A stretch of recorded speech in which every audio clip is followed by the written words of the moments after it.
Welcome to episode 303 of Destination Linux. This is a video podcast from the TuxDigital Network. And if you're new to the show, Destination Linux is a podcast perfect for all experience levels. Whether you're brand new to open source or a guru of sudo, this is the podcast for you. My name is Michael.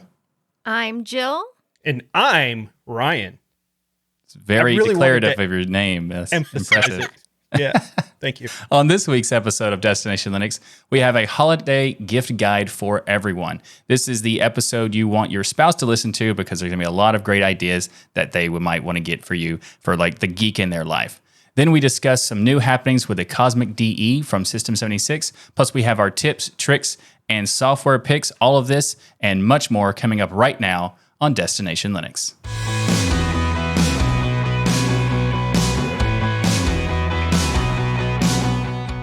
This week's community feedback comes from Jason, and if you want to send in your feedback, what you need to do is go to tuxdigital.com/contact, and you can get in touch with us, or you can join our community forum because we pull posts from there from time to time as well, and let the whole community engage with your question or comment. Jason goes on to say, have been listening to multiple shows for a while now, Destination Linux, Hardware Addicts, and the Pseudo Show.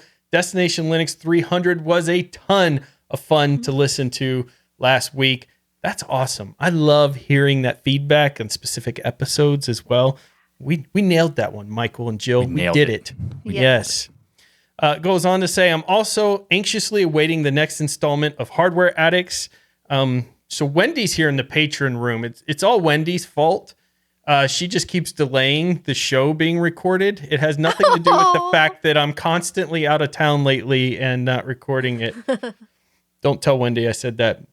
They go on to say, I use Pop! OS primarily these days, although I used to administer some Red Hat servers and used Fedora a bunch also. All that being said, I've been feeling the need to try to support some of my interests. And although you don't know me, I'm going to start forgoing one pizza stuffed crust pizza per month. Kind of a big deal, they put in quotes. Yes. In order to try to be able to show some support to some of my favorite Linux things. Listen, I don't want him giving up his stuffed crust pizza. I think you could still get the small stuffed crust. Stuffed crust is amazing. That's maybe my medium favorite pizza. Aww. I'm a crust person, by the way. Are you a crust person, Michael? Yes, I do. You eat the crust, I eat Jill? the crust always. Yeah, I love the crust. And thank you, Jason, for giving up a pizza every month to support us. We appreciate your sacrifice greatly. We do. Yes. And also, by the way, the people who don't like crust, you're wasting pizza. How could you waste pizza? It's waste food. There are people in other countries who have no food, and you're just taking that delicious crust and throwing it away. The stuffed crust, too, is amazing. Do you ever eat the pizza backwards, though? I don't do the backwards. No, I've never done that Yeah. I mean, even with the stuffed crust, I don't get it. But I feel like I'm going to eat this crappy pizza to get to the good crust, the stuffed crust. And so it's like a award at the end of the pizza. So I don't. Same here. I don't skip it. I was just thinking about that, like it's inefficient, you know? It's inefficient too. They go on. They actually have a question here. I just got caught up on pizza because I'm hungry. Yeah, we just kind of went on a tangent. So here's the question. Is it better to support Twill, This Week in Linux, Destination Linux, or another podcast directly? I certainly want to be careful about who I support. What is the best way to show support for the Hardware Addicts podcast? I don't see a direct patron page for it. Maybe I should just become a patron of Das Geek instead. I'm installing Arch for the first time while I'm typing this. Thank you in advance for your input here. Keep up the great work. First of all, I love your face. I mean, the Arch, the stuffed pizza crust, the wanting to support the show. Like, this is the quintessential listener here for me. So let me start by this. Das Geek channel was the place you'd go to get Hardware Addicts early and support the Hardware Addicts channel. This Week in Linux has some amazing perks, like when Michael does any live events and things like that, you could join in behind the scenes. This show has the perk of course, you could join in behind the scenes, but you have to sign up for each one. And as we were talking about this, we said, that's kind of stupid. And we want everyone to be able to become a patron. That's not how we're phrasing this. We've decided to make it even better for everyone. Oh, okay. Marketer. The marketer comes in and fixes my statements there. Yeah, we want to make it even better for you. Like a stuffed crust pizza. Crust is good. Exactly. But once we're going to make the patronage system stuffed crust. Yeah. So now we have, that should be a tier, stuffed crust tier. We could add that one in there. Yeah, I like it. So what we're going to do starting in January is if you are a patron of TuxDigital, you're going to get all the perks. You're going to get the Hardware Addicts early. You're going to get my content from the DOS Geek channel. You're going to get This Week in Linux stuff. You're going to get all of it from one patronage. No more will they be separate and confuse people. So it's going to be a lot of content coming your way. Behind the scenes photos, pictures. You're going to be able to join DL behind the scenes. You're going to get Hardware Addicts early when I ever get around to recording another episode. And all of this stuff coming from all the shows in one place, which is pretty freaking awesome. So we hope that this is something that makes things not only easier, but also helps with the piggy bank as well. So maybe you could still keep your stuffed crust pizza. Exactly. Because now you only have to be the patron of one show to get all of it down there. So we're working on that now. And by the time this episode's out, the new tiers should be there. And in January, you should start seeing, the TuxDigital folks should start seeing the content from all the other creators. Yeah. It's gonna be a gradual transition, but we're gonna try to do it as fast as possible, like this month. So if you're already a member, a patron on the Destination Linux account, you don't need to do anything. That's the one we're going to be using. We're just going to turn that into the TuxDigital one. So if you're already there, you're good to go. If you're on another one, then you'll need to migrate to the new one. Speaking of amazing values out there, did you know what this episode, who's the sponsor is? It's just absolutely amazing. It's the stuffed crust of clouds. The stuffed crust of clouds. That's right. And that's, for those who don't know what that means, that's DigitalOcean. You can go to do.co/tux2022 to get stuffed crust of cloud services. And they have a lot of affordable cloud infrastructure options. And you basically allows you to hand them over the infrastructure process, and you get to do what matters the most, and that's build the world-changing apps that grow your business. So you get a portfolio of compute, storage, database, and networking products, and so much more. They have predictable pricing, robust product documentation, and services that developers love. For example, the DigitalOcean Marketplace is one of my favorite things about the service because you can find all sorts of different software that you can easily set up as droplets with just a few clicks. It's awesome. You can set up a Mastodon service if you wanted to, like we talked about last week, and it's just a few clicks because they have it all ready for you. Plus, DigitalOcean has support for every stage of growth. Where you have a team of one person or a team of 1,000 people, DigitalOcean can help you do that with their simple, powerful cloud computing. And as a listener of the Destination Linux podcast and a member of the TuxDigital community, you can get started for free. In fact, it's better than free because if you go to do.co/tux2022 right now, they're going to give you a $100 60-day free credit on their platform. So that's do.co/tux2022. So again, go get started with that $100 free credit on DigitalOcean's awesome cloud platform by going to do.co/tux2022. So Michael, finally I get to say this and I'll be correct. It's that time of year. I was going to say that. I totally wanted to say that. I was very tempted to just go back and get the clip and just play the part where you're like, holidays are right around the corner. Yeah. It was like June or something. Oh, yeah, that's right. If you prepared back in June, you would be fully prepared now for when the holidays actually are right around the corner. Right. So Right. yeah, I was just giving people a heads up, make sure they remember. I appreciate your pregame process. Thank you. But it truly is that time of year, and this is the perfect time to have your significant other tune in to Destination Linux, because we're going to throw some ideas out here to make sure you get the perfect gift from your spouse. The holidays aren't about gifts, Michael, but they sure help. They sure help make the holidays feel that much more special. Aww. And we're going to helps you, have that nice feeling of giving to others. That's right. As long as their gift is equal in value to the gift I gave them. Or If more. it's not, then I Equal or don't better. feel equal or better. Sometimes I feel like you're just handing 20s back and forth in a way. When you become an adult, it's not when you're giving it's more gifts, efficient that way. Yeah. Gift cards definitely are very effective.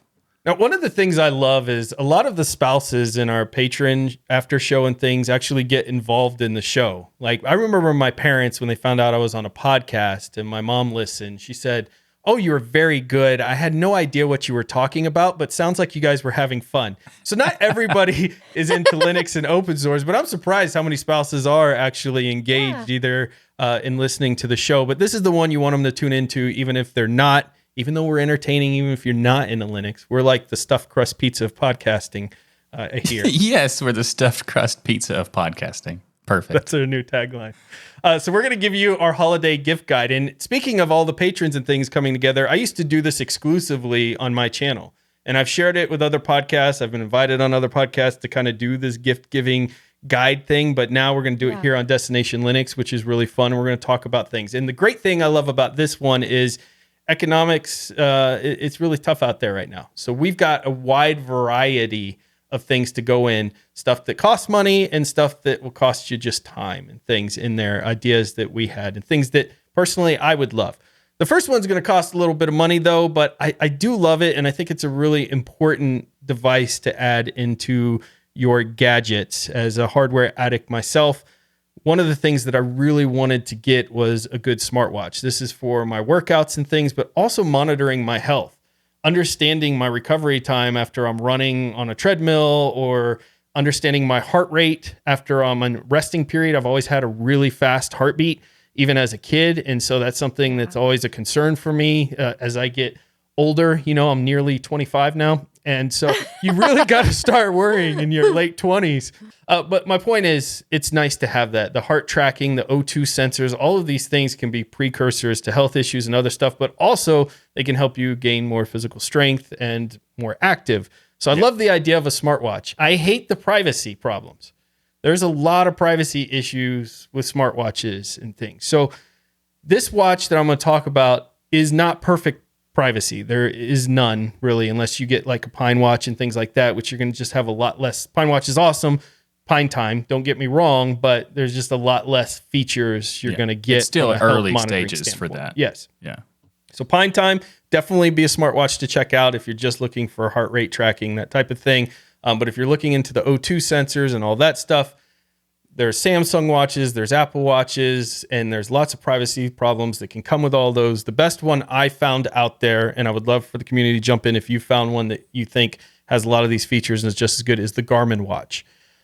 These are absolutely jam-packed with features. They're considered to have some of the most accurate sensors in the entire industry when it comes to your heart rate and O2 sensors and those things, as well as it has stress and sleep monitoring, which becomes really shocking because my watch is constantly like, "You're stressed." I'm like, "I'm not even doing anything." But I live in a constant state of stress sometimes. But these are the things that these watches kind of can bring out and help you figure out ways to deal with. Like anytime I'm on the phone with Michael, my stress just right through the roof.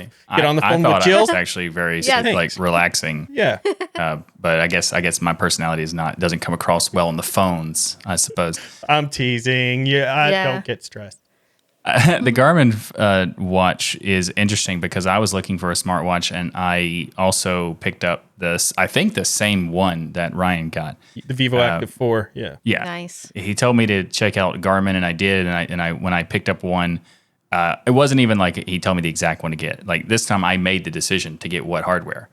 And it's rare that Good that job, happens, Mike. but I just wanted to point it out. It did happen in this particular case. It just also happened to be the one he got. Yes. Yeah. But it's a pretty good watch, yeah. Nice. Another great gift idea are secondhand computers from eBay. You know, it's a great Yes. gift idea for some really great deals and keeping computers out of landfill. And you can also get them from Amazon. And actually, I have one right here I can show you, one of my favorites. All right. This is a classic Dell Optiplex. Those are like You the can- go-to Yes. desktop computers used. Yeah, the Optiplex. Yeah. I give these also to, you know, my family who want to get started in Linux. It's perfect. They're perfect for that. Nice. This one is actually a rare one because it is a Dell Optiplex 5055 mini tower with a Ryzen 5 processor in it. Whoa. So it's also part of my computer collection. I feel like we turned this into Jill's treasure hunt. How exciting Yes. would it be if every year Jill opened up her museum and you could pick one thing as a gift for yourself out of the museum? You know, I think that would be. I think the museum would cool. instantly like go away after 1 year. Be empty. Yeah. Oh. Well, maybe just me and you get to do that, Michael. Yeah, I like that. Just, I like that. Yes. just Ryan and Michael. And this one has Fedora Linux 37 on it. I even have the logo, little Fedora. I was going to say logo there's up a there. Fedora sticker right on top of that, which is pretty In freaking fact, awesome. This is the computer I do testing with Fedora, the latest version of Fedora on. It's perfect. Nice. Yeah. Most people install an OS on another disk drive. Jill just pulls out another computer Completely to do other distro computer, yeah. testing just to get us a whole new computer in there. Jill, I Of love course she this does. idea of eBay in the used market. Even Yeah. like if you're one of those people who use Facebook, but they have like Marketplace and things like that. Where you can get things secondhand. Wendy's a huge proponent of this as well. Pawn shops, she talks about sometimes and things. You can get amazing deals on this stuff, and it will suit the need of the person you're giving the gift to. Me and my wife will buy each other used things off eBay all the time. Like to me, I just want the item. I don't care that it's brand spanking new in a box where I have to throw away all the material and packing stuff inside. And it could save you just a ton, especially PCs. They don't hold their value. A $1,200 laptop 6 months later is like $600, $700 a lot of half times off. on eBay. So you could just save a ton and you're getting the same machine. I know. Keep things out of the landfill. Like you can get a new Optiplex for around $200 for a new, a 10th gen Intel, or they don't have the AMD ones anymore, like this guy. Right. But Still, but fantastic deal. yeah. So the next thing we're going to talk about is, we already mentioned sort of that it becomes, gift cards are valuable in some ways of making it easier to give gifts. But there's also one kind of gift card that would be great for the geek in your life, and that is a Steam store gift card. Yes. So Yeah, you can absolutely. is it hard to pick what game they might want?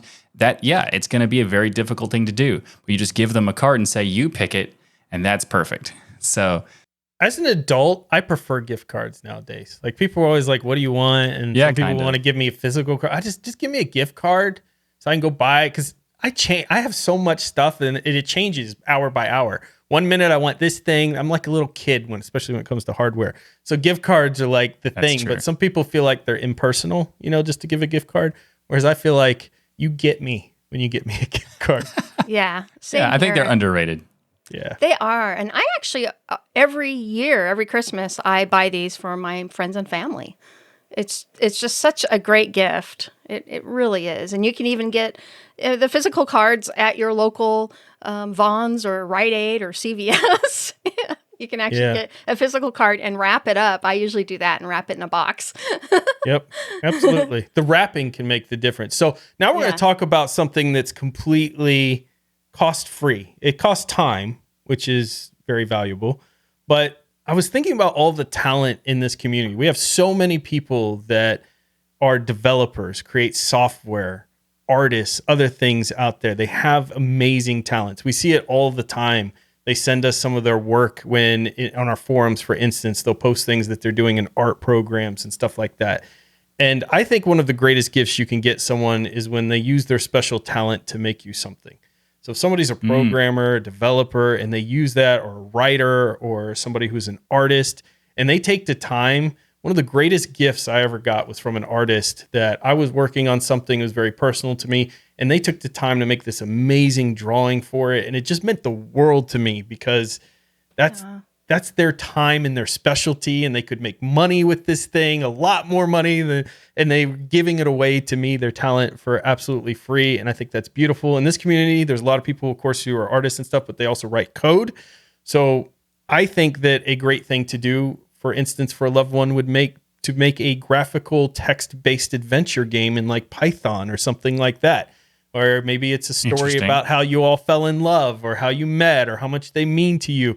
Or maybe if it's your friend, maybe it's just an adventure of stupid things that you've done throughout your life and things like that. I actually have code out there that is a full game and text-based Python game on my GitHub on the DOS Geek channel that you can take and use as your base if you want. And it has everything from health to random generated character stats and all of that. And you could change the story in there and make your own game off of that if you want. Of course, my coding is like entry level. So keep that in mind. So if you're already a better coder, then use your own base.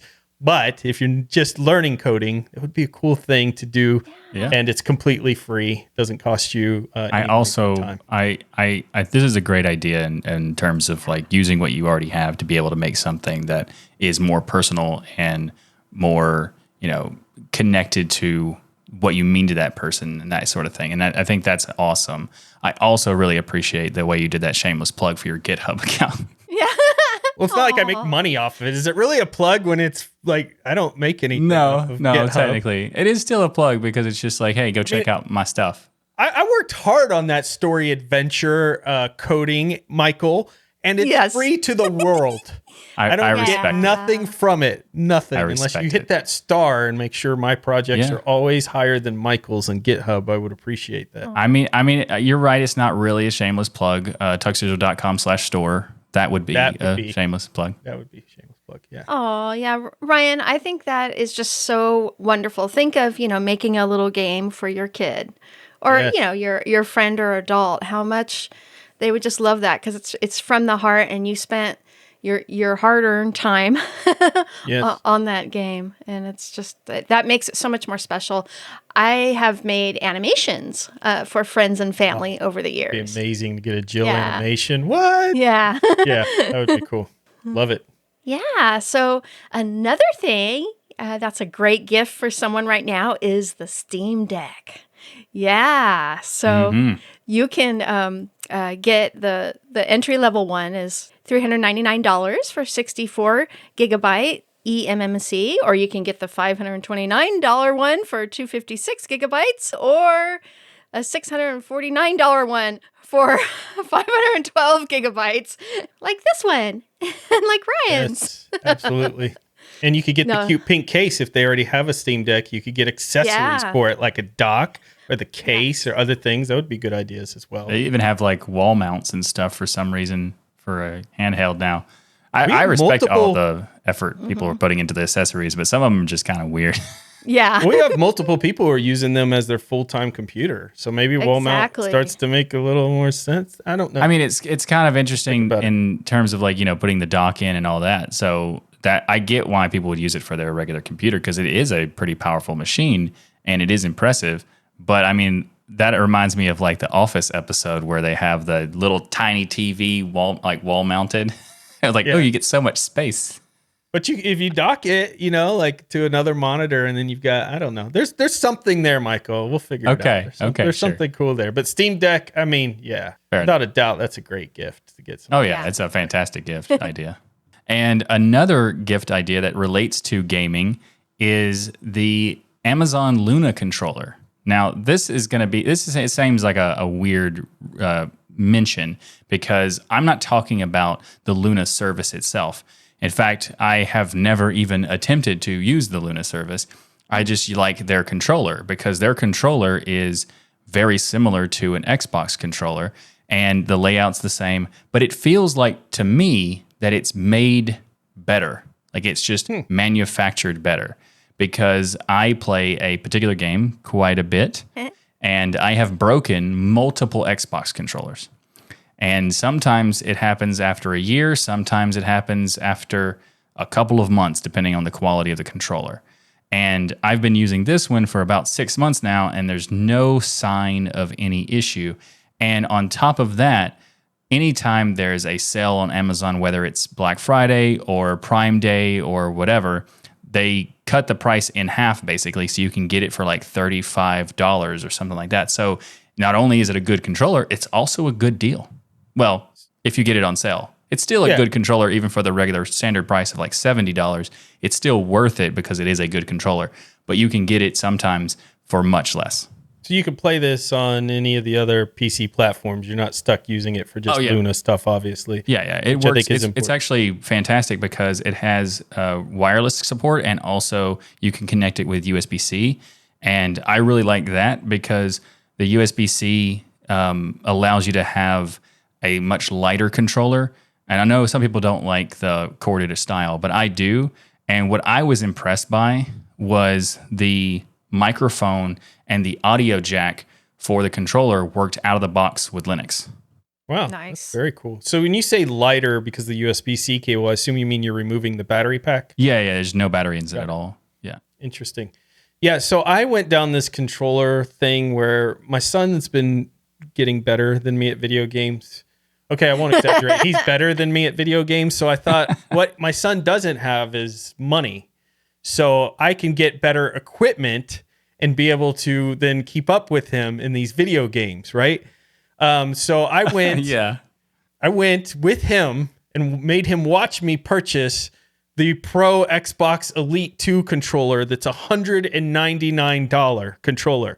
And it's supposed to have all of these features like super fast shooting and trigger pull and all this stuff. And I played with it.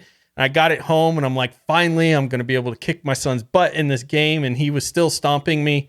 So I took the controller back. I had terrible buyer's remorse for that. So I love this idea because it's a much more reasonably priced controller. And if I'm going to die anyways, it might well be for only like $30 instead of $199.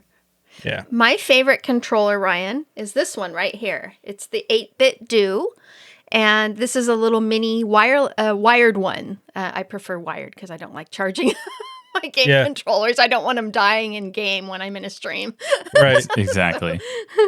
But this is literally like $20 on Amazon. And it's perfect for kids or for people like me with small hands. It's perfect. Because all the controls are there. Reminds me of a Super Nintendo controller. It is. And that's why another reason I love it, because I love the Super Nintendo controller. And this is basically the same form factor with all the bells and whistles. I might have to check that one out, Jill, for my daughter. Yeah. And Lael gave us a super chat. So thank you so much for that super chat while we're here. So now I might be able to afford picking up one of those controllers. Absolutely. Yes, thank you. Thank you for that. So I want to talk about another kind of cool gift idea I thought about, because on all these trips I've been having to take lately, one of the things that I really enjoy is audiobooks. I like reading physical books. I'm not a big digital book reader, although I get all the advantages of it. There's something about the feel of a real book in my hand, but audiobooks are that in between that allow me to get a lot more books in a month than I would typically. And so a Kobo subscription, I'm not a huge Amazon fan, but honestly, Audible is probably the best subscription out there. I mean, they did start in books, so it kind of makes sense. But when you look at the value you get for Audible and the amount of books they have and the type of books, at least that I'm looking for, Audible always has it. But the runner-up is definitely Kobo. So if you're one of those people who don't want to support Amazon, I get it. Kobo would be the next best one. And it's got some fantastic books and subscription things. But buying somebody a subscription for an audiobook service, I think is an amazing gift. I would love that type of gift. I think it's fantastic. I mean, the Audible might not be the favorite for everybody, but it is a very good service. And I recently signed up to get some books to kind of test it out. And it is quite nice. I will say that every time I get into the car and the Bluetooth pops up, it's like, hey, do you want to read this book that you've already finished? Like, no, stop Audible. Other than that, it's pretty... That is annoying, yeah. You have to like archive the books and things or it'll keep doing that. Which gets confusing because I have so many books that I've listened to and or read that sometimes it confuses me and I'm like, I don't know if I read that or not now. So I have to look for the completion bar at the bottom. But also subscriptions to things like one of the training, Code Academy, for instance, or Cloud Guru or something like that. If you know the geek in your life loves to constantly be training, these things are very expensive. Being given as a gift could be something awesome for them to change careers or learn more about something that they're wanting to do. So I think that would be subscriptions. Take a look at subscriptions, find out what their favorite services are, and those are great gifts to give somebody.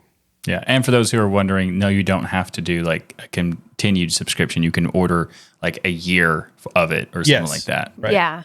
Yep. That's a great idea. Another great idea is to get them the official mascot of Linux, or Tux the Penguin. And you can get them in plushie form, as you see to my right. I wonder if Jill has any plushies, Ryan. I don't know. For those listening and not watching the visual, Jill has like, I don't know, 26 50? Just sitting in the camera frame, maybe 50. Yeah.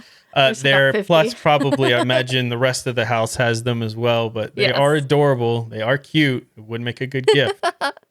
Yeah, and you can get actually an official one from Tuxedo Computers. And also you can do a search on eBay for Tux Plush Linux, and you'll find quite a few results. Also on Etsy, you can search Tux Penguin for some beautiful handmade tuxes like this one. This is That's a little pretty one, cool. cute little I love one. handmade nice. stuff. Yeah. Yeah. That's And it was under $20, crocheted. So cute. very cute. Yeah. So the Tux plushie is a great idea, and I think that there's it's just a fun thing. And I have one that's here. Yes. It's not, you can't really see. Aw. I need to get a bigger one. Bend your finger further, Michael. You're not pointing at it right. Keep bending. There we go. There we go. We won that at my Linux Chicks LA booth at the Southern California Linux Expo. That's why you have one, because of Jill. I need to get it. I need to get another one. I need to get a bigger one so you can see it better and all that sort of stuff. So this is a good tip even for me. And also I have another tip that I think is probably going to be a game changer for some people and maybe not for others, but I think Bluetooth earbuds are just so good. They change a lot of stuff. Like if you work out, they make it easier to listen to music while you're working out and that sort of thing. But also, it's just a massive convenience to be able to. I mean, when I first saw wireless headphones of any kind, I thought, that'd be nice to be able to walk around and just not worry about being tethered to whatever device you're on. And then when I got the earbuds, it was even better. Like the quality of the earbuds are not always the best if you're like an audiophile, but the convenience and the just not having to worry about whether or not you are in the same room with the device is just fantastic. Yeah, I'm glad you said that. So every year when I've done this in the past, I've always brought up headphones because to me, people generally take whatever comes in a box or they go to the store and they buy some cheap $20 headphones and they can. I'm not saying the cheap $20 headphones aren't giving you music, but they're not giving you the full experience if you really want to enjoy music. So over-the-ear headphones, 100%, amazing gift. There's so many great companies out there, Sennheiser, AKG, and stuff that make really good headphones out there. And you can get these, maybe you don't want to get those used, but you can certainly get them refurbished and things.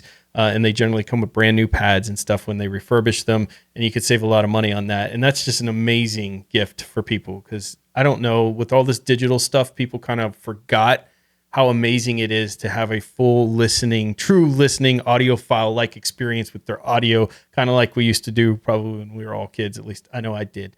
So absolutely. There's that. But then, Michael, you mentioned the wireless. I have wireless buds as well. That's not for my audiophile experience. That's for convenience and getting the music to my ears or my audiobook to my ears while I'm working out or doing other things. They're absolutely amazing as well. There's so many different prices, ranges that you can get that stuff at. So I think that's also a very fantastic gift for people. Audio. Yeah. Get the gift of audio. Yeah. The gift of audio. I think that the audiophile aspect of it, get really nice over-the-ear headphones, is something that people are going to appreciate especially if they've never heard good quality audio.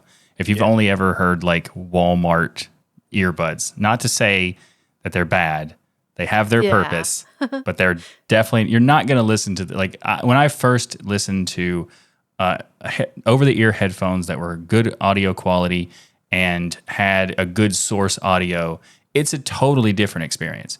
It makes me kind of spoiled with listening to music now, and I don't like to do it unless I'm using those headphones. So, that's an important thing. My point about the earbuds is just the convenience of them are really good, especially depending on like if you're going to work out or going for a walk or something. It's so much nicer than to have a giant pair of headphones or to have like a wired set. It's just so much more convenient and a better experience overall. And they're also, you can get some pretty decent ones for like $50 or so. The price range has really dropped in here. It used to be you had to spend like $299 plus on a good pair of headphones. High Now quality. you can get some amazing ones in the $70 to $150 range. I'm talking if you want that full audio. There's others as well. There's some good ones in the $40, $50 range, frankly. But the more you go up, it doesn't always mean you're getting better quality, but if you're sticking to the good reviewers and audiophile sites, you could spend endless amounts of money in the audio world. But great suggestion there. Just some other things now to kind of kick off. I think Raspberry Pi. I've got the Quartz B from Pine 64 running Manjaro right here behind the scenes. These are really cool gadgets, Raspberry Pis and things are hard to come by, but if you do get a hold of one for the loved one in your life or whomever you're getting for, maybe even kids and stuff, you could do endless things with those. Wendy does all kinds of STEM projects for Legos and things with her kids using Raspberry Pi. So they're great gifts for kids as well, robotics, those type of things. Michael, BenQ monitors. We are like the biggest fans on the planet of BenQ since if you don't follow us on Hardware Addicts, we went through an adventure trying to find the perfect monitors.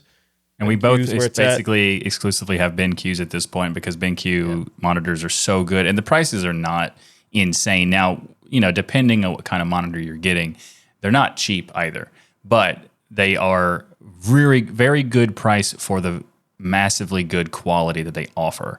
Like, especially for me, I am a graphics person, so I need to have color calibration to be as high quality as possible.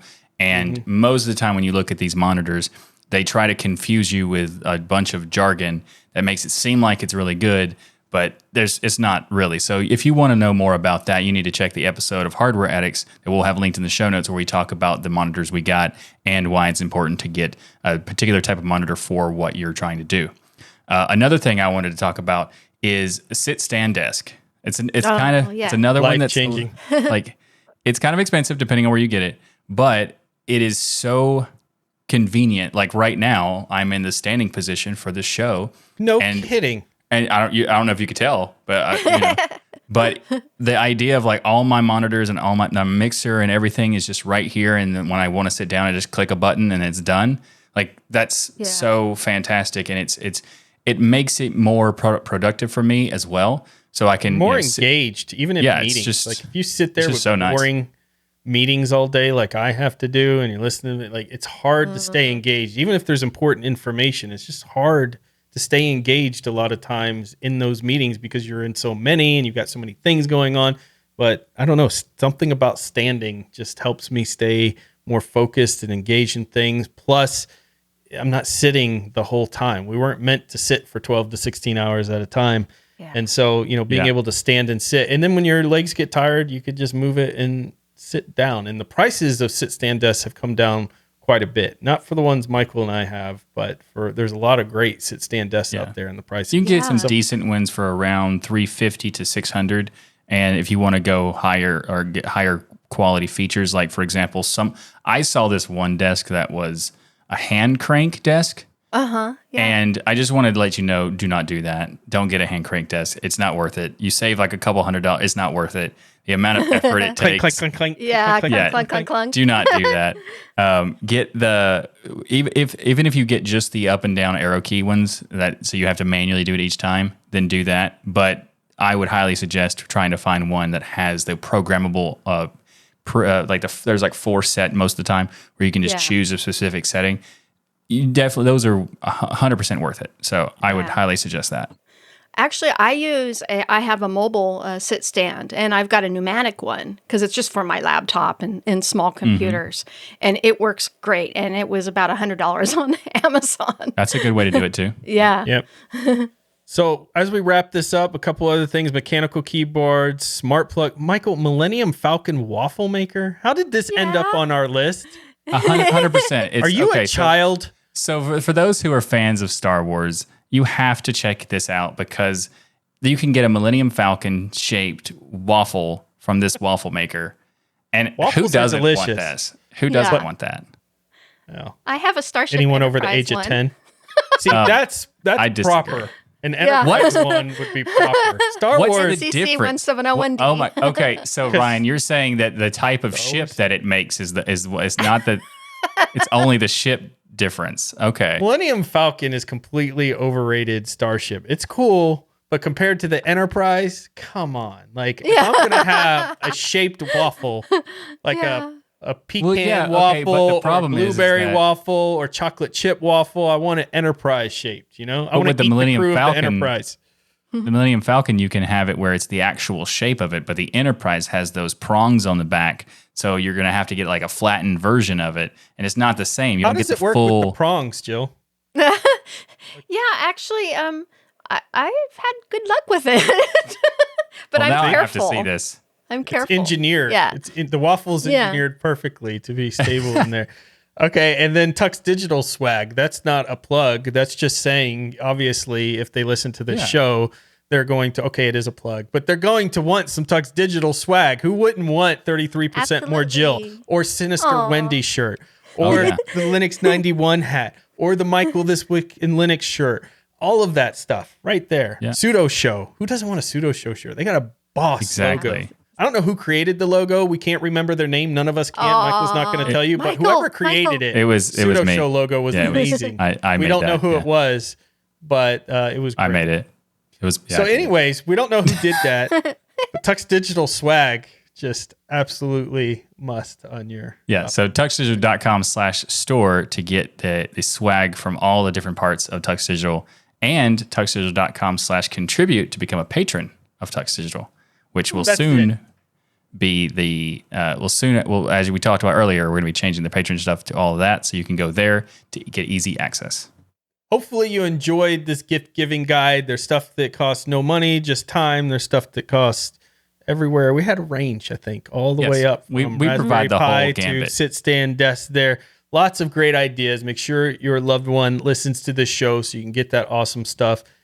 You know what else you need to make sure your loved one has a subscription to is Bitwarden Premium. Like that you must have, and it comes at an amazing price at just $10 per year there. And this episode of Destination Linux, just by chance, is brought to you by Bitwarden. Just by chance. Just by chance. You can get started right now with your free account at bitwarden.com/tux. That's /TUX.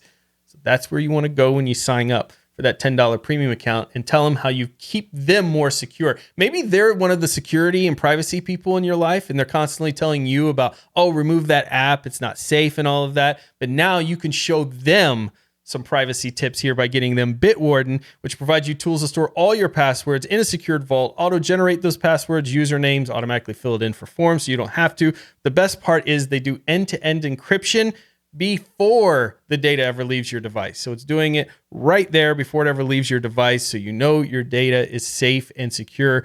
Go to bitwarden.com/tux to get started. In that premium account, they're going to get a gigabyte of encrypted file storage, 2-step login with YubiKey, U2F Duo, Vault Health Reports, Bitwarden Authenticator, priority customer support for less than $1 per month. I mean, come on. If you haven't signed up and you've been listening to this show, what is your problem? Go to bitwarden.com/tux and fix it What right is now. your problem? /TUX. And thanks to Bitwarden for sponsoring this episode of Destination Linux. So we've all been excited to see what System 76's new Cosmic DE will bring to the open source world. And on November 30th, they gave us a blog post with some updates on this Rust-based DE and some screenshots to keep us all salivating at the potential of what this desktop environment could bring to us. So some of their promises so far include better support for high DPI, HDR, and fractional scaling, as well as tiling and a better experience for NVIDIA GPU users. They also state that Rust makes it more efficient on component resources and increases reliability and stability of the desktop. Now, this is interesting because Rust is a very popular language these days, and it has a lot of claims of being able to be more easy to write secured code in this language. So it's really cool to see that they're working on making this desktop environment with Rust. But also, there's the claims about the high DPI, the HDR, and the fractional scaling. These are very important things because we've been wanting these kinds of things for a long time. And some DEs have high DPI, some don't. Some have fractional scaling, some don't, most don't. But you know, it's really great to see that these are key components that they're working on. Yeah, listen, the fractional scaling doesn't work well in Windows either. Yeah. And even the desktop environments that have fractional scaling, a lot of them do it really poorly out there. So the fractional scaling situation is one that when they mention specifically trying to fix that, I'm really interested to see what they come up with here, because it's a problem that is kind of across the board in operating systems and probably a little bit easier for Mac. I would say they probably have it down the most because everything's kind of set with their devices and they know exactly what resolution their screens are going to be. They make the OS and the devices at the same time, so it's a lot easier to make sure. Makes it a little easier, right? But when you have a bunch of different monitors and things that you have to calibrate for and take into effect, it creates a much bigger issue. And that issue has become apparent in everything. Even today, while fractional scaling has improved tremendously in Linux, it's still a lot of work to be done where applications will be so small on your screen, even if you have scaling on and things like that, which some of that is, of course, on the software writers themselves to kind of fix. But my point is, very important thing for them to focus on and get right, I think, right out of the box with the DE. But they also mentioned tiling, too, and I'm a huge tiling fan. Michael, they're going to do more work on tiling. Yeah, this has to excite you. That's really cool, and I just want to put it out there. As a fan of tiling, I think there's a lot of value that tiling offers. But I will say the current state of the Cosmic Desktop in regards to the GNOME-based version that they have, I'm not a fan of the way they do tiling, actually. So, yeah, I know. You monster. I'm not a fan because it feels like they took some ideas from i3 and also the Awesome Window Manager and kind of pushed them together. And maybe it could be just me, maybe just my preferences, I don't know. But it feels like those two combinations don't work well. Like, I've never thought about it before, but I've used i3 and I like i3 and I also like Awesome. But certain components from both don't seem to mix as well as I think that they're hoping it would be in there. So I do like the idea that they're putting tiling as an important piece, but I would wish that they would more consider sticking to an i3 style or an Awesome style rather than a combo. Interesting. Yeah, and I would actually like there be more control over wallpapers. Yes, I'm talking to you, GNOME. Talking to GNOME a lot today. I know. Yeah, so such as the ability to just set a different wallpaper per monitor, please. Jill, what do you think this is? 2100? Year 2100? Yeah, or Plasma, which already can do that. Yeah. True. As well as the abilities to simply, span, stretch, and tile wallpaper over single or multiple monitors. Something that we have standard in most DEs, including XFCE. When Jill's throwing shade at you, you know you got messed up. Yeah. The other thing I hope that they really have is an app indicator tray. That would be really cool. Yeah, that would be make be a sure nice that you feature, have an modern. app indicator tree. Don't die on the hill that the GNOME team developers want to die on with the app indicator tray, which they say is a stupid thing to have and all that stuff, but a very necessary thing to have, and they're willing to die on that hill constantly. So app indicator tray, please include that in Cosmic DE like every other desktop environment has on the entire planet, because it's necessary. So fractional scaling, app indicator tray, intuitive workspace switching model like GNOME has. So we'll talk about good things GNOME does. Like the GNOME dynamic has workspaces. one of the best menu systems and dynamic workspaces, I think, period. It's not all shade. See, they do some amazing work We over love there. GNOME. And that's one of the examples. So I think taking some inspiration from that. And most importantly, make decisions with the community, not to spite the community. Which I think sometimes the community can be a little rough around the edges and how they communicate things, and that can make you want to stay away from them. But you got to find that right balance with the good people in the community and keep talking with them and get those things in there. And I think I'm super excited about Cosmic DE. I think we need another DE. They're like all of the DEs that are there today do good for certain workflows, but there's not one that's kind of a really good Swiss Army knife of them all. XFCE, in my mind, I know you all might disagree, is probably the closest, but again, it looks so aged and Plasma's things like that. Plasma, probably my 8th favorite one, but yeah. How dare you? I can't name 8 other desktop environments, but it's about 8, I would say. Yeah. Well, System 76 has done an excellent job with their iteration of Cosmic GNOME. And it not the least of which including extensions that we all use and love. So they've done a really good job at improving, the interface even more, which is great for the community as a whole and for GNOME as a whole. Yep. I think those are also amazing thing. We've got some people in the Patron chat I just want to bring out mentioning things. Neil says, make sure you wear your armor and bring your sword when visiting that community in there. I think that's a good idea. Anytime you're about to talk with the community, bring some armor and sword in there. And then they talked about scaling as well. A lot of people kind of weighing in on the importance of scaling. And then we've got Joe who says Zorn and Manjaro both do the best presentation of GNOME.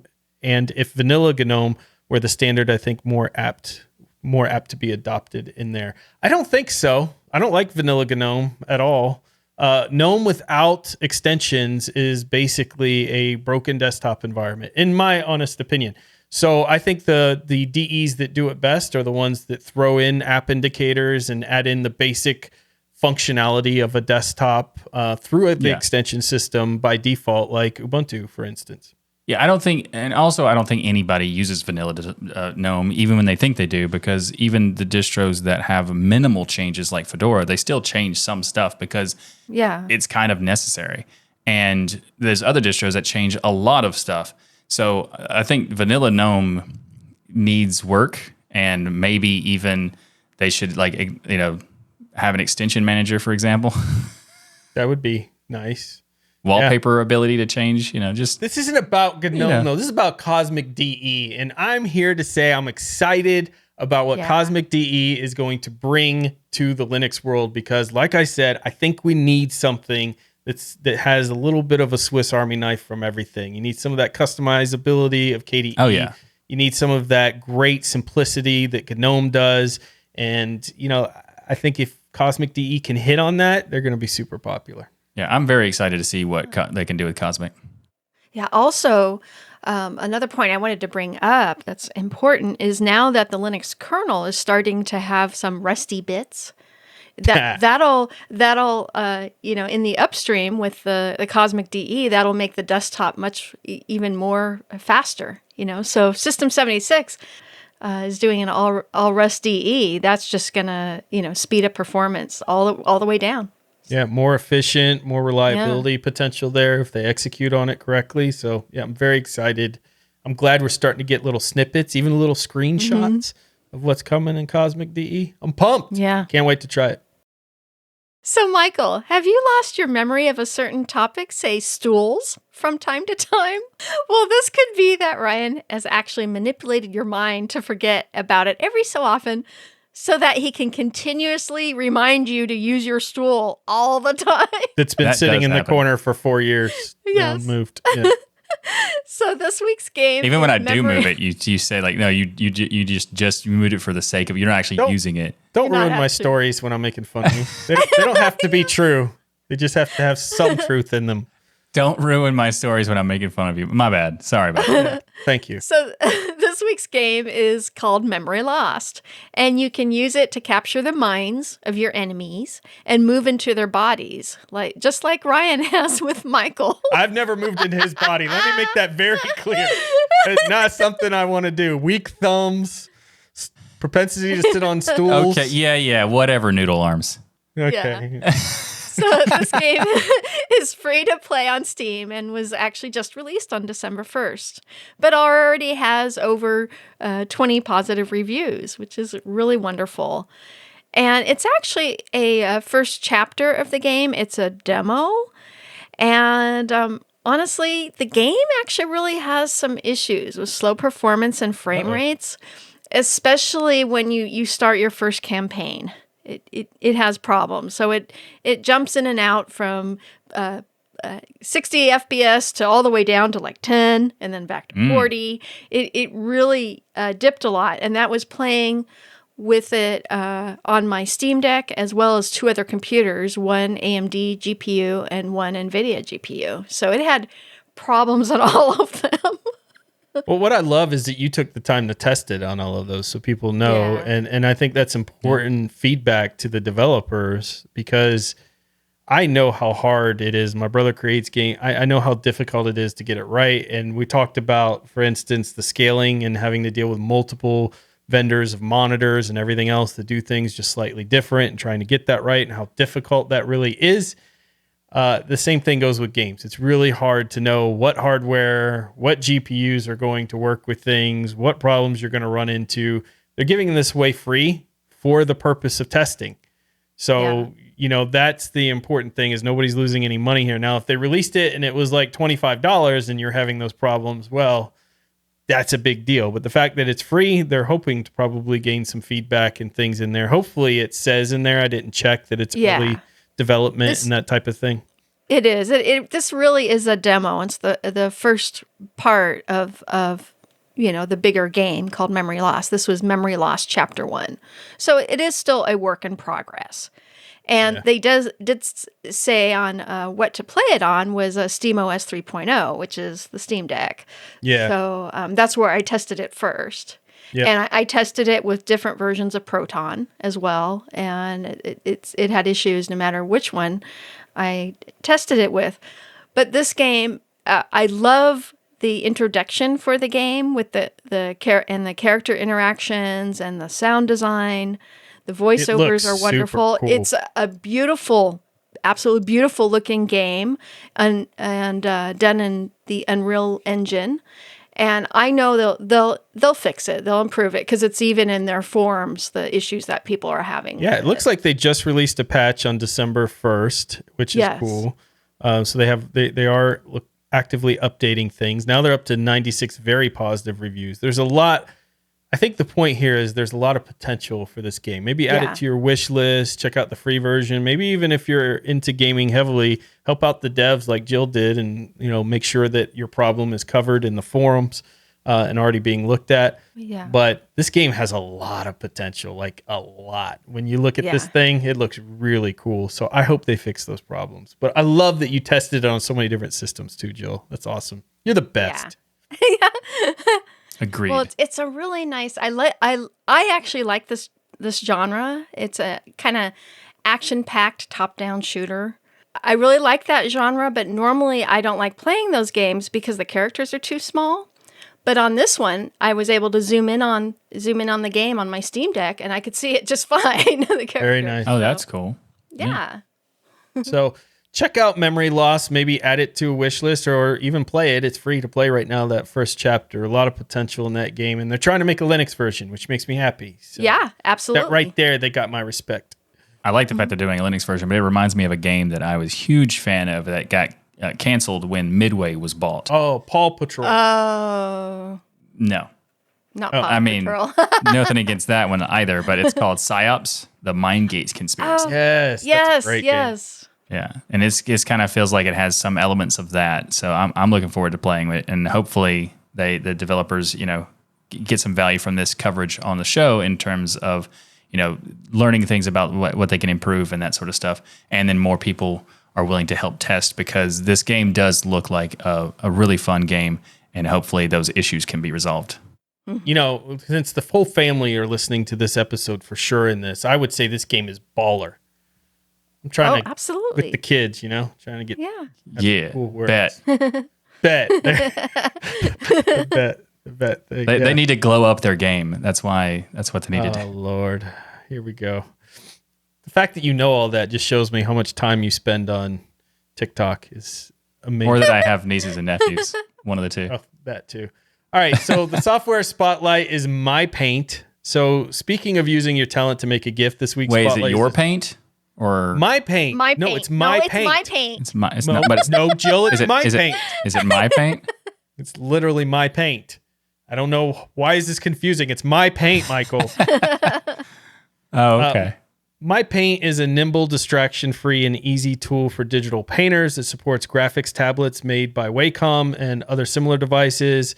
Its brush engine is very versatile and configurable and provides useful productive tools for all kinds of different things that you want to do. But the reason why this fell on my radar is my daughter's been using TuxPaint, which I'm very happy TuxPaint exists, but it's very quick to outgrow it because she was learning the whole Wacom tablet at the same time as learning a paint program. So TuxPaint's amazing for that as an introduction into that world.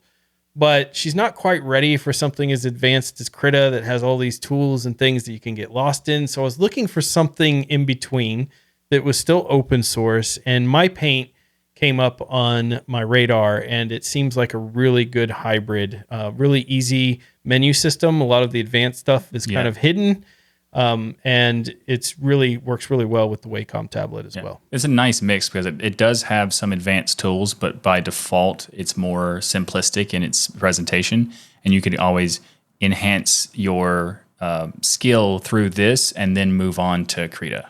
Yeah, definitely. And it was first actually released in 2005. So it's been around a long time. And it was one of the first raster graphics editors that you could use with a Wacom tablet on Linux. Yeah. So That's that does cool. make But it special. I do want to make it clear for those who are interested in checking this out. They have not had a new release in over 2.5 years, roughly. So just keep that in mind. There might be some issues depending on what distro you're using. And if you have latest and greatest hardwares or something like that, there's something to just note there. There could be some issues, so just keep that in mind. I hope they do some updates on this soon and kind of keep going with this, because there is a need in the market for something in between. In between, yeah. By the way, this is a great gift for someone, especially kids who are interested in art. As soon as my daughter started showing interest in drawing and things, I got her a Wacom tablet. And number one, it saved me a ton of money in paper. So I think it was worth its money alone and just not having to constantly buying more paper for it. But number two, it's just, that's the future of if somebody really is going to take off and become an artist and things. I think the future really is in the digital realm there. And so, yeah, having a program that's in the middle of advanced and easy and also supports Wacom tablets, really important. So I hope the developers of MyPaint hear this and get some patches out there. Get this thing updated. Even if it's just to say, hey, we're still alive after 2 years. Yeah, we're still here. It's a Everything's release. just perfect. Sorry that we made the perfect program. Sorry, not sorry. We're so awesome. Something like that. It's also awesome? The tip of the week. So we're going to talk about the DuckDuckGo browser, which is for your phone. And this is a really cool thing that Ryan has been talking about for a while. He even made a video on his YouTube channel, so we'll have that linked in the show notes. But we're going to be talking about this browser because they have this particular feature that I think is going to, it'll probably blow your mind once you use it, because I had heard about this from Ryan many months ago, and I never bothered to activate it. I installed the application, but I never bothered to activate it. And this morning, I installed and activated this thing called the app tracking protection. And essentially what it does is it just looks for applications that are trying to send data about you to whatever services they want and whatever. And then it just stops them. So very simple. And so far, looking at for the past day, or not day, but I think it's been like 2 hours since I set it up. 5 apps have been trying to track me, and it's been blocked 130 times. So in 2 hours, nice. That's quite a bit. I've had so many friends that I've turned on to this app tracking protection. Any of my friends who are on Android specifically, because, I get a lot of flack, even in the Linux community, about the fact that I don't think Android is a good representation of Linux at all. Just like I don't think Chrome OS is. They're all perverted versions of Linux. They're Linux with all of the stuff that we don't like, which is why we went to Linux on top of it, like tracking and metadata grabbing and lack of privacy, lack of security. All of that is your Android world. But because it's got a Linux kernel somewhere in there, we're like, oh, in the Linux community, we use Android. It's not good. None of the options, frankly, are that great. Not frankly, they're just not great. There are third-party operating systems out there, Graphene and other things, that are doing amazing work and amazing jobs. Yeah. They're not necessarily ready for people who rely on their phone for their livelihood yet, but they're darn close, and I'm happy those are out there. But what I tell people is install this app tracking protector. No matter how private you think you are on your Android device, you are going to be shocked. You're going to be sick to your stomach at how many times you're tracked. One of my friends who recently installed it at the beginning of the day, in the middle of the day. I told him to look at it. Over 500 attempts to track them in their location. And so DuckDuckGo, first of all, I did a video on how excited I was that DuckDuckGo was going to release this. They reached out to me, gave me an early alpha key to it. Yeah, you had the alpha. Yeah, so I got the hookup from DuckDuckGo, and I've been using it ever since on an Android device, and it's such an amazing piece of software, and it shows you just how disgusting these apps developers have become with basically wanting to take all of the information they can from you every second. If you wonder why your battery is drained by the end of the day when you barely used your phone, it's because of how much data is being pulled. And by the way, Jill, you need me to plug your ears for this because I'm getting really negative on my sandbox. Uh-oh. If you don't think Android is bad, go read Samsung's privacy policy. Oh, yeah. I have read privacy policies of all kinds of things, hardware devices, all kinds of different software. You will never find a privacy policy that will make you more sick to your stomach than Samsung's privacy policy.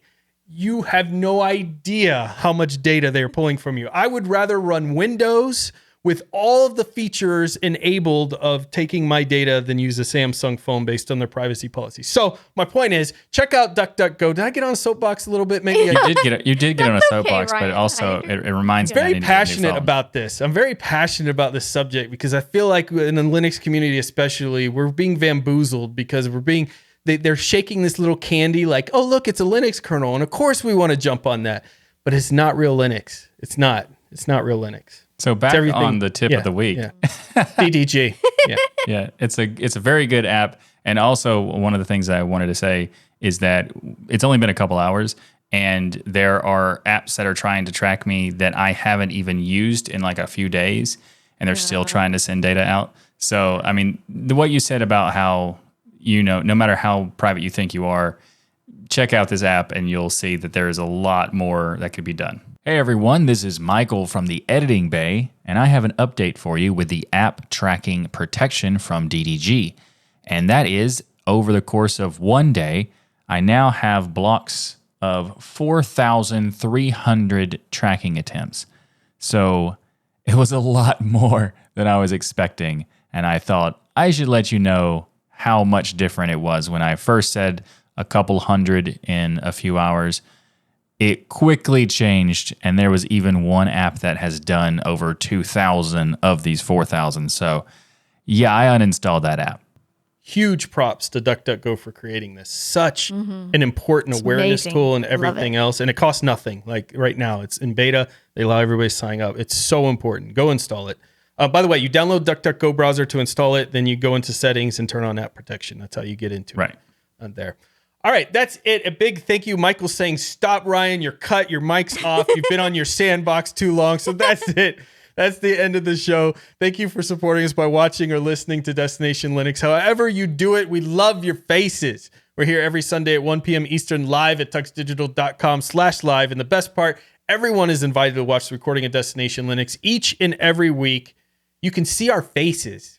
People still don't realize we have a video podcast. Do you know that you could go on YouTube and see our faces, Michael, like every Sunday at 1 p.m.? Really? You don't want to see mine or Michael's, but Jill's beautiful face is there too. And that makes up for Michael and my face. So it's worth tuning into.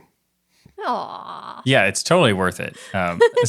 Also worth it is becoming a patron. You can go to tuxdigital.com/contribute, and becoming a patron of this show gets you features of unedited versions of the show if you can't make it live. Also, you get to join us in the patron-only post show that happens every week after the show.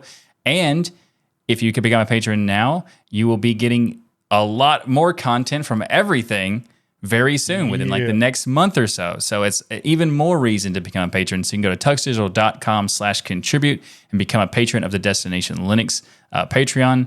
And then that will be converted into TuxDigital in a few weeks or so. But if you can sign up right now, and you'll just kind of be like migrated over automatically. You can, it's so what good. A deal. What a it's deal. so good. I'm going to go do it right now. Yeah, exactly. You should. Another great deal, you can check out tuxdigital.com/store to get t-shirts, hoodies, mugs, stickers, hats. It's so much stuff, even coasters. We have tons of great stuff. So you want some awesome Tux Digital swag, go to tuxdigital.com/store. And make sure to check out all our wonderful shows here on TuxDigital. We have the Pseudo Show, This Week in Linux, the DOS Geek channel, Linux Out Loud, Hardware Addicts, GameSphere, and our virtual Linux user group, Linux Saloon. And head on over to tuxdigital.com and subscribe to all these great shows. And don't forget to leave a rating on your favorite app so others can discover the power of open source and keep those penguins marching and the full Monty of Linux and open source awesome sauce. Exactly. Just like Jill said, don't forget to leave a 5-star rating on your favorite app. Smash that bell, fam. Yes. Everybody have a great week, and remember that the journey itself is just as important as the destination. Everyone, go right now and punch that like button in the face like it was my. Wait, what? What was that last part? I was just inspiration I was giving people. Oh, okay. Gotcha. Yeah, Gotcha. Just inspiring them. Thanks, Jill. everyone. We'll see you next week.